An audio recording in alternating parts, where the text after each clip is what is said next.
Alright, hello everybody, Friendly Red here, coming at you with some news to peruse. After much speculation and rumors, a general Nintendo Direct was finally held today. There was quite a lot shown and announced, and so I wanted to go over all of the highlights of the show. I'll mainly be focusing on the first-party games and announcements, since that's what I primarily am interested in using the Switch 2 for, but there's a few third-party announcements that stood out to me that I'll mention too, even if they're for games I'd most likely be playing elsewhere. Enough with the dilly-dallying though, let's get into discussing some new Switch and Switch 2 games. The Direct started with a segment dedicated to Mario's 40th anniversary, so I suppose we'll start our perusing of news there as well. While there was quite the varied amount of announcements and happenings happening for Mario's 40th anniversary discussed, I'm just gonna focus on the games that are releasing as part of the festivities, those being Mario Galaxy 1+2, the Nintendo Switch 2 edition of Mario Wonder, and Yoshi and the Mysterious Book. So firstly, Mario Galaxy 1+2.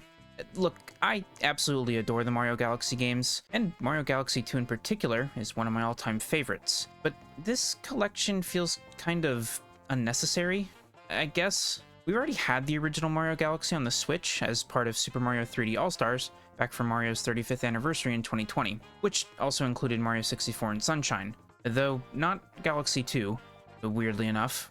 You know what else was weird? The release of Mario 3D All-Stars was limited for some reason, and after March of 2021, Nintendo pulled the digital version from the eShop and stopped printing physical copies. To this day, I still don't understand that set of decisions, and it no doubt rubbed lots of people the wrong way. I feel like Nintendo could have somewhat made up for it here for Mario's 40th by re-releasing 3D All-Stars, and now with Galaxy 2 included, and better yet, no deletion of the game from storefronts. Like, seriously, think about the people who may not have had a Switch yet back during the original availability period of 3D All-Stars. This would be a great opportunity to let the past 5 years of new Switch owners, and now Switch 2 owners, snag a great collection of some of the greatest 3D platformers of all time, now with even more value with the addition of Mario Galaxy 2, but no. I guess we'll just have to accept Mario Galaxy getting re-released, alongside finally bringing Galaxy 2 to the Switch. I don't know, just thinking about this all makes me question it even more. I also feel like it's overpriced, too, as you can buy the digital versions of both Galaxy games separately for $40 each, or combined physically for $70.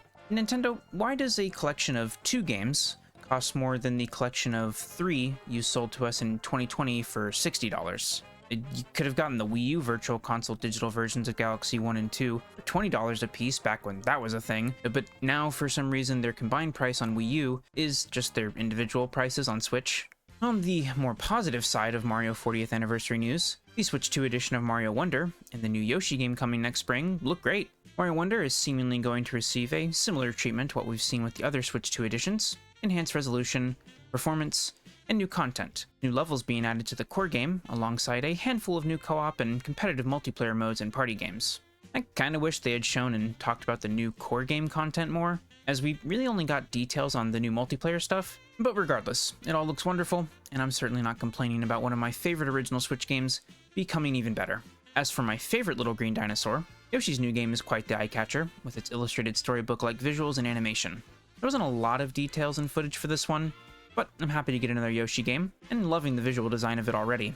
It does seem like there will be a focus on interacting with and learning about the different creatures and enemies that usually reside within the levels of Yoshi games, which seems like a novel idea, and one that I'm looking forward to learning more about as we get closer to release. That wraps up the Mario 40th anniversary talk though, which means it's time to discuss the highlights from the rest of the Direct next. I want to quickly go over the third-party announcements I thought were worth mentioning, and then we'll move on to the first-party stuff before wrapping up. So firstly, on the third-party front, a little game called Papucom was announced to be coming to Switch. I thought this was an entirely brand new game, but after looking into it, this announcement was just for it getting ported to Switch, as the game has been out on PC for a few months now. I don't know how this one flew under my radar, but I'm glad it got a showing here at the Direct. This looks like a very charming and unique game, being a co-op adventure that combines 3D platforming with elements from color-matching puzzle games. Provided I can get a friend of mine to join in with me, this is one I want to check out for myself. Next, for third-party announcements, Hades 2 had a brief showing here, announcing the release date of version 1.0 is set for September 25th. This game's been in early access for a bit over a year now, and I greatly enjoyed what I played of it back when it launched, and will for sure be checking out the full release once it's available. Dragon Quest VII is getting a remake, or reimagining as the title proclaims, and honestly, I'm feeling pretty indifferent on this one. For the most part, I've quite enjoyed my time with the Dragon Quest games I've played, but 7 was never a particular favorite of mine, so that, combined with the fact we've already gotten a modern-ish re-release of 7 back on 3DS, it just makes me think that this isn't exactly the most warranted Dragon Quest game for a remaster or remake treatment. Like, we still don't have an official English version of Dragon Quest X, be it in its original or offline form, so why not go with that? Or maybe finally remaster or remake Dragon Quest IX, a super popular entry that's still just kind of stranded on the original Nintendo DS. Also, this is more of a subjective thing, but I don't really like how this reimagining is looking so far on the visual side. Something about it just looks off to me. I think due to the combination of more realistic lighting and materials, alongside the more exaggerated character designs and movement. I feel like borrowing some visual cues from 11 probably would have helped in this regard, as that game strikes a great balance with mixing somewhat realistic environments, lighting, and materials, alongside the more stylized Dragon Quest character designs. Regardless of how I feel about it, make no mistake, Dragon Quest VII is still a very good game, and even if it's not exactly my favorite entry, it's great to see it being made available to a wider audience. Probably the widest audience it's ever had the chance to reach, and the more people who can play Dragon Quest games, the better. Lastly, for third-party announcements, Monster Hunter Stories 3 got a new trailer, alongside its official release date. The Monster Hunter Stories games are fantastic spin-offs, with compelling narratives and excellent turn-based monster v monster combat.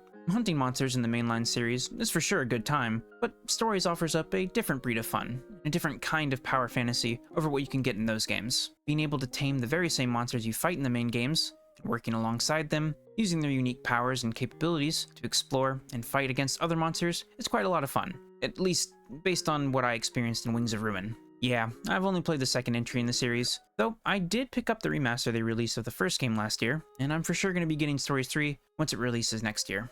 Also, Danganronpa 2x2 looks pretty dope. Alright, so maybe that wasn't exactly quick, but that should cover all the third-party related announcements I wanted to go over from the Direct, which means it's time to get back into first-party Nintendo talk. On that note, we'll begin with Kirby Air Riders, which is set to get an amiibo line, and a second Direct dedicated to it, once again hosted by Mr. Sakurai himself. I say again, because we already had a dedicated Kirby Air Riders Direct back in August, which was quite good, and showed off lots of new gameplay and details, including the release date, which just so happens to be on my birthday.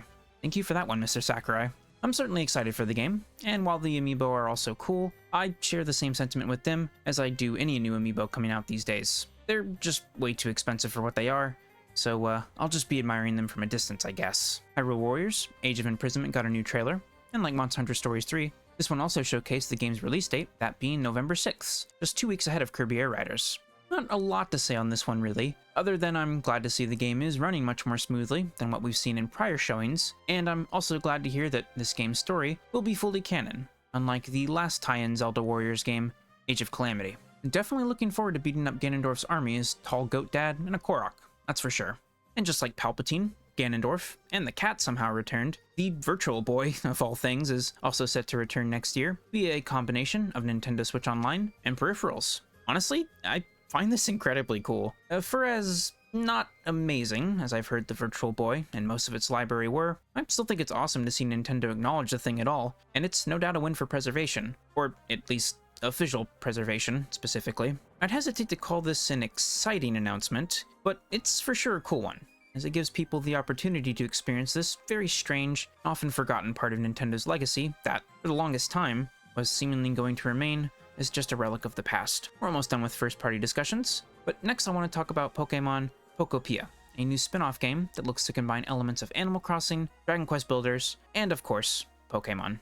It's no secret that I'm very much a fan of Animal Crossing, so anytime I see a new cozy or slow life sim game pop up, I'm usually going to look into it. While we didn't see that much of the game, what we did see was enough to get me excited, as the idea of slowly building up a community alongside Pokemon, living together and using their different moves and properties to help with activities and aspects of maintaining it all sounds like a chill time. It's also very cute seeing all these different Pokemon running around, in addition to being able to converse with them in ways you usually don't get to, outside of in the Mystery Dungeon games, I suppose. It's coming sometime next year to Switch 2, and I'm certainly eager to learn and see more already.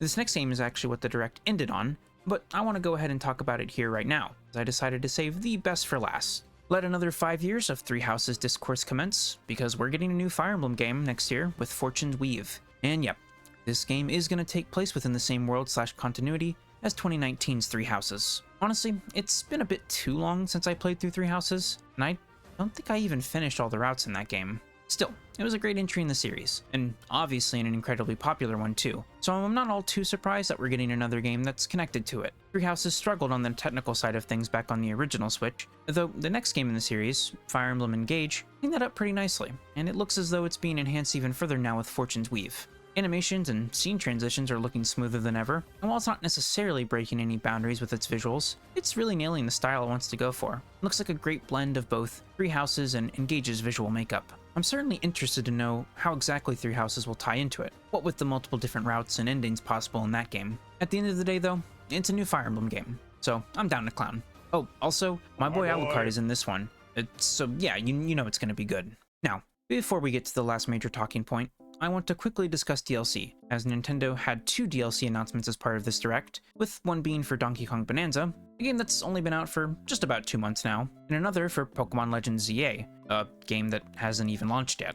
Donkey Kong Bonanza is an awesome game, and is already packed with content. I'm certainly not opposed to more, but announcing and then immediately releasing a $20 DLC expansion for a game that's barely been out for 2 months, and is already priced at a premium $70 feels pretty lame. I think I and many others would be okay with this if it had been a bit longer after launch, and maybe had more than just one new zone to explore, plus a weird speedrun roguelike collectathon mode, but as it stands, I can't really say I'm all too interested in spending even more money on a game I already spent quite a bit on, and still haven't even gotten everything out of it yet.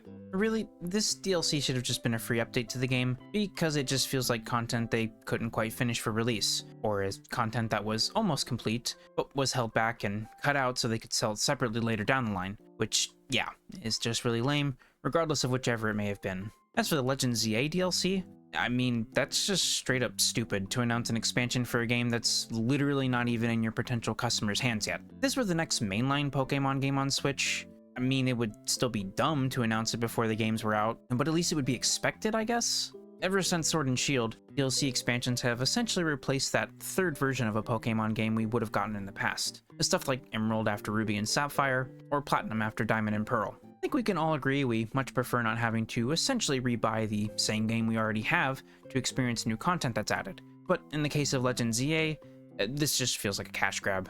I mean, the first entry in the Pokemon Legends spin-off series, Legend Arceus, never got any DLC, so what exactly makes ZA so special that it gets DLC? What's even worse is that, similar to DK Bonanza, it almost feels like whatever this DLC content is going to be is being purposely cut from the initial launch version of the game so it can be sold separately. As the official website claims, quote, DLC's additional story content is scheduled to release soon after the DLC goes on sale, October 16th, 2025. So yeah, I think Nintendo fumbled these early Switch 2 DLC practices pretty hard. What could have been easy wins for them, free updates with cool new content to games that recently released, have turned into paid DLCs that, honestly, I'm gonna be avoiding. As I said, the DK Bonanza DLC doesn't seem substantial enough to warrant $20 on top of the $70 we already paid for the game, and the Legends ZA DLC is almost entirely an unknown quantity at this point, other than the fact that, whatever it is, it'll be in the game shortly after launch. Oh, and it's $30 on top of the $60 you'll have to pay for the original Switch edition of the game, or the $70 for the Switch 2 edition. But with that DLC fiasco out of the way, it's time for our final talking point for this Nintendo Direct. 8 years since it was initially revealed, 6 years since it restarted development, and a little over 1 year its official re-announcement. We finally have the release date for Metroid Prime 4 Beyond, and it's coming to a Nintendo Switch or Nintendo Switch 2 system near you on December 4th, 2025. Oh, and Samus has a motorcycle now. Yeah, Game of the Year. But, with all that being said, I think that'll do it for this video. If you made it to the end, thank you for watching. Your continued viewership and support is greatly appreciated. Hope I was able to entertain, inform, and offer up some additional perspectives on the games and announcements showcased in this Nintendo Direct. And last, but certainly not least, as always, I'll see you next time.